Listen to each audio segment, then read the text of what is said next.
Marco Rossi yet again. Rumors. Isha decided that we were talking about. Isha made the decision that we would talk about this. I saw someone fucking comment earlier. They're like, "Who the fuck makes the titles? I had a heart attack." And I was like, "Not me or Hoppy. Not me or Hoppy. We don't do it." Yes. But this one's fun because,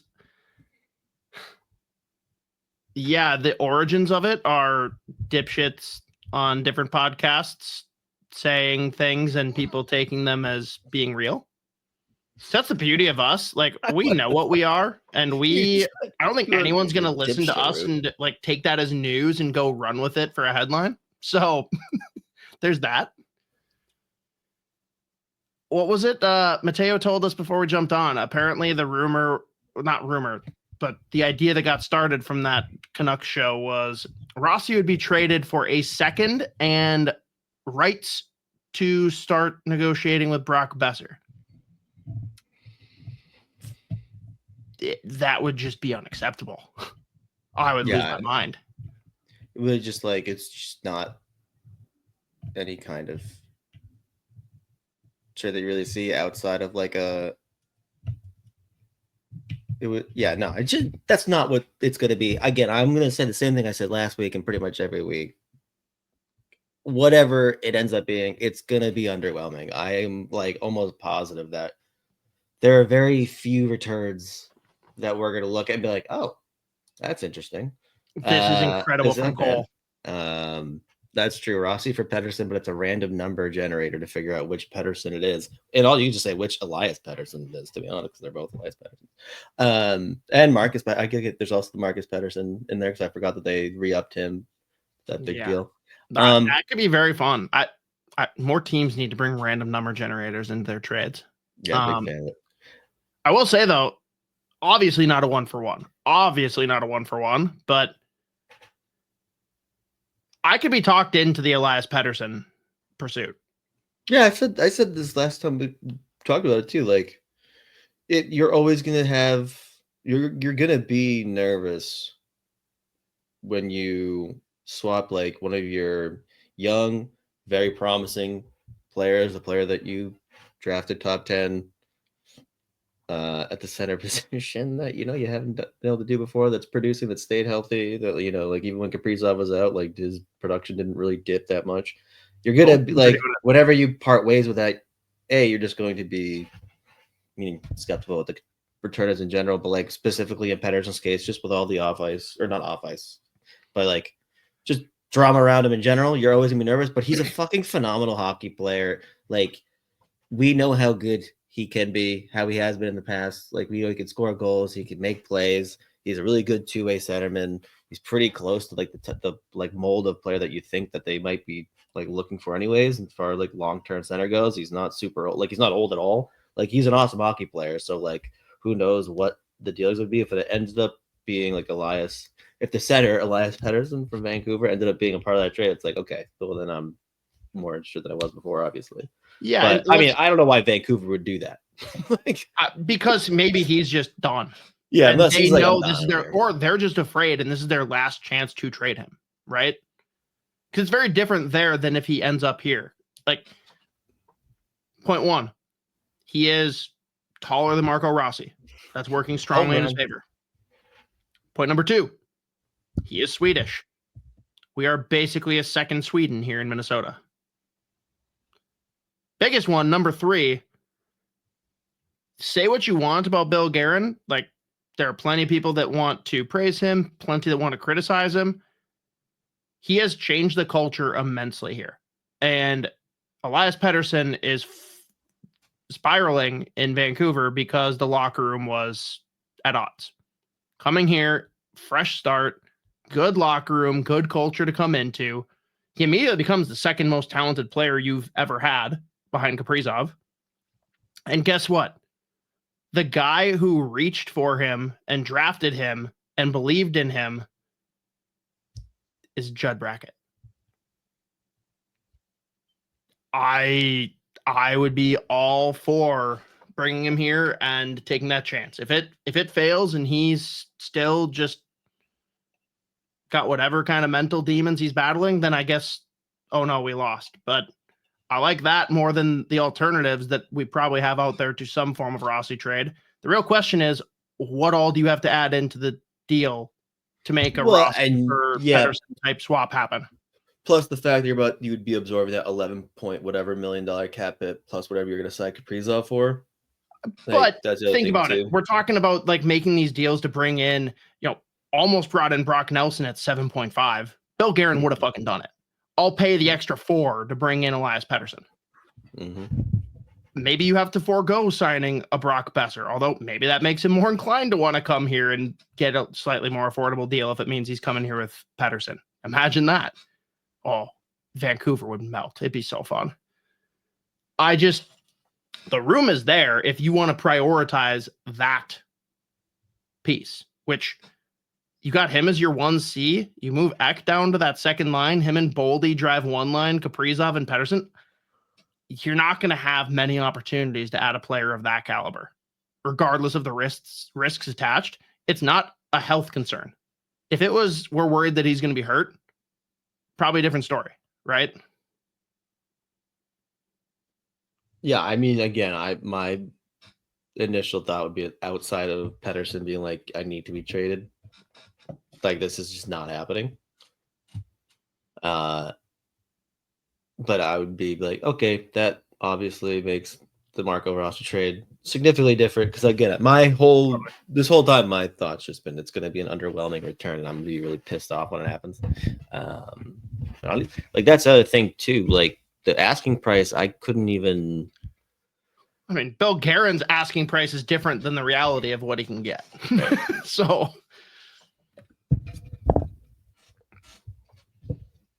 Yeah, I refuse to give him more than a 5x5, but you should all view him as a very strong trade asset and give me things. By the way, we benched him in the playoffs. We didn't bench him. We only played him 10 minutes. Which was 10 more than we wanted to. Grow, motherfucker. Grow. We were going to put him in the press box, but we actually got a brand new popcorn machine, and he doesn't deserve that shit. It's unbelievable. Yeah, well, because I think you had mentioned before we jumped on here, what thought the aspect, like as far as what Russo was saying, was like a first and something. If they get a first, that'd be nice. I really don't even know like because anytime it comes up when you see like people throwing around ideas like on social media or whatever, even like because it's Minnesota and it's not like Marco Rossi's putting up 90, 100-point seasons. They're like, wait, isn't he like really good? Okay, what's going on here? We don't even know what the fuck is happening. Why are you just trading him? And everyone's like, we don't know because they want to apparently. Like you're suspicious because every single time, like the first piece of analysis, like apparently they don't like him. Fucking, I don't know what's going on here. Again, our preference, strong preference would be like unless you are absolutely like fleecing a team, the best course of action is to keep this player and sign him long term. But that seems like it is a foregone conclusion. He's going to be out of here. So I maintain the fact that I truly believe it's going to be an underwhelming return for how I feel about the player, but they can make something happen that brings someone in that can play now, or if it's like futures to make a big swing somewhere, I guess, but we'll see. I'm not like super confident in that anyways. Yeah, Mateo, bring that one back up wherever it went. No, we lost it. There we go. Matt asks, why not just keep him and try him on the wing? Try to sign one of the UFA centers or trade some defensive prospects that will never give a chance, plus some future picks for a quality center. I mean, right idea on part of that. I guess for me, first and foremost, the idea of trying Rossi in different ways is just gone. Like if the team didn't dog him at the end of the year like they did, maybe it's a different conversation. They're done with him. They do not want him here. I'm not even convinced Bill Guerin wants him at his own price. I think he just wants him on a 5x5 because that makes him easier to trade. Period. The one player in Bill Guerin's tenure that does not get trade protection, Marco Rossi. Like, that's how it would go. I think that the thing I'm going to take from that, though, we're going to see a lot of the prospect pool moved. I think you've got to be realistic with yourself. One, like some of them just aren't going to work here because of the way that we're set up. We'll get into that more. I also think you've just got so many guys that are like in a similar window that they can't all possibly come up. You almost got to start picking your spots and calling your shots on guys that are going to be on this team when we're contending. Move the other ones out for either futures that are pushed down the road or using them to juice up a Rossi or other kind of trade to bring in help now. I don't think the UFA route for center makes any sense based on who the UFAs are this year. You're going to overpay by even more because of how shallow the market is, but I don't like the centers.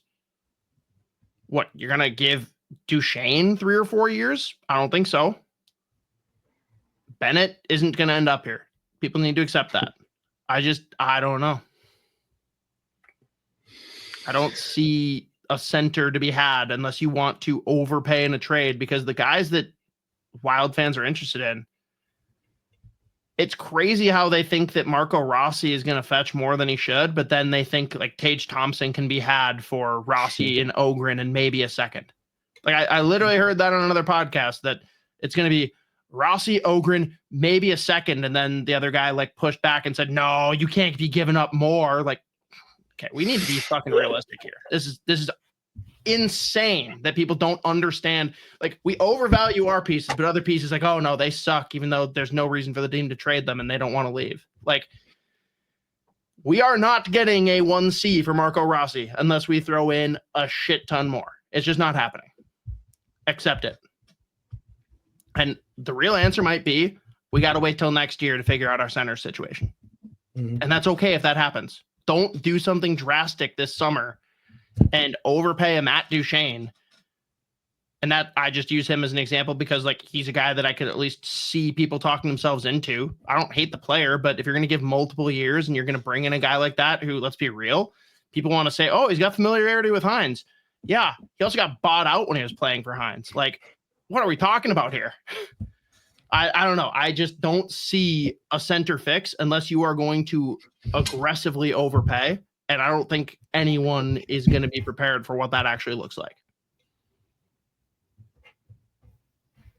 So yeah, we can move on. Marco Rossi, put to bed. Him for Pettersson, number generator, straight up. Yep. I would roll the dice on that. That would be worth it, to be honest.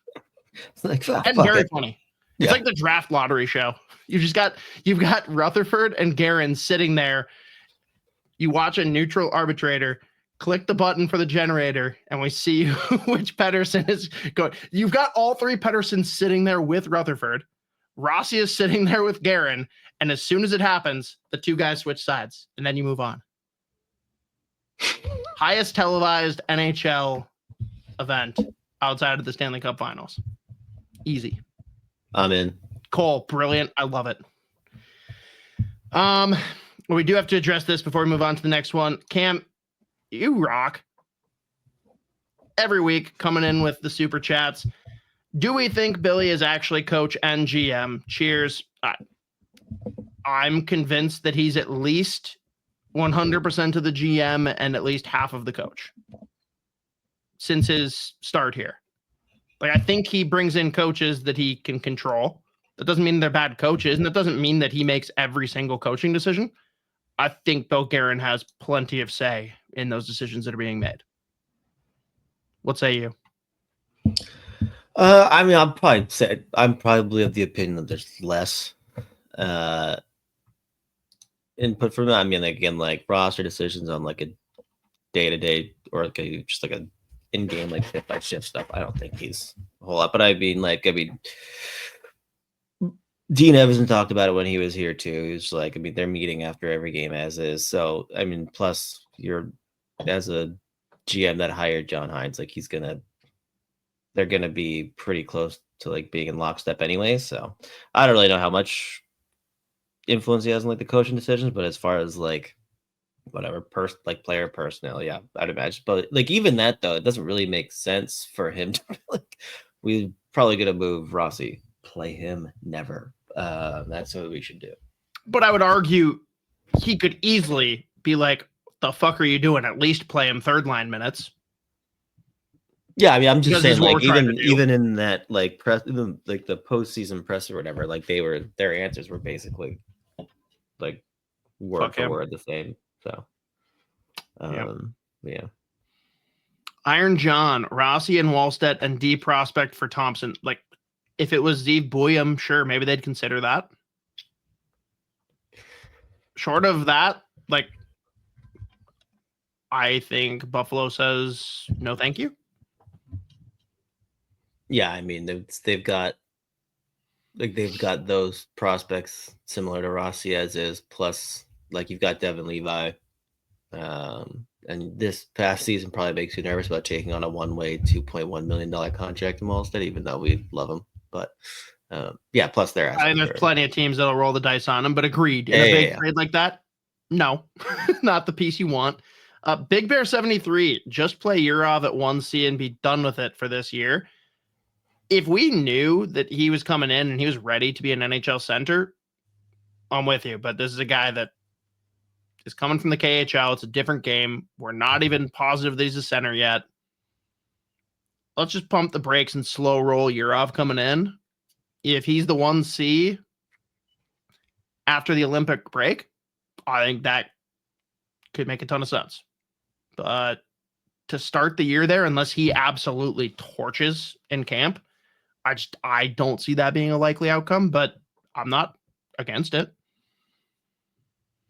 I also think that if he's the first line center, Ak goes to 2C and Boldy is stapled to Ak. Like, I don't think Boldy and Kaprizov are on the first line without Ak. Not impossible, but I'd be surprised. Mm-hmm. Yeah, I mean, in that mold, though, outside of like necessarily just putting it as like Yurov 1C, I do wonder about, do you have to go out, let's say you move Rossi or whatever, do you have to go out and spend money on a free agent or make that big trade that brings in for like day one? Or do you give yourself a little bit of flexibility to see how the season starts? Like, and again, whether that's Yurov in like a top 6 center role, again, like it makes me nervous off right off the jump, but like I wonder if they're like gonna feel like they have to jump in and make that big splash right away for game one of the regular season, or if you'd like, because again, I don't love I don't think anyone loves this free agent class, specifically at the center position, but like outside of like any big trades that you feel like you could bring in a guy potentially long term that's going to fill that like top 6 center role. Like, I don't know, it probably doesn't even make a whole lot of sense to just like force it anyway. So may as well roll with what you got and see what some of the kids can do. I think that, and I also think that there are teams that'll be hard up that need to make changes, and you can take advantage of that via trade during the season. It's no guarantee, like you are rolling the dice, but I like that better than overcommitting on a guy that just doesn't even make sense. Mm-hmm. No.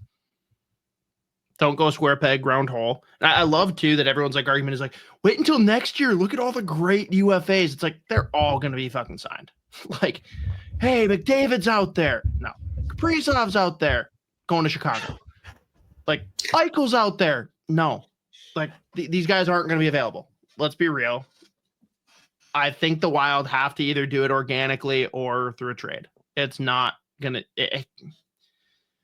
If center is solved in UFA, I'm going to be very scared. Yep.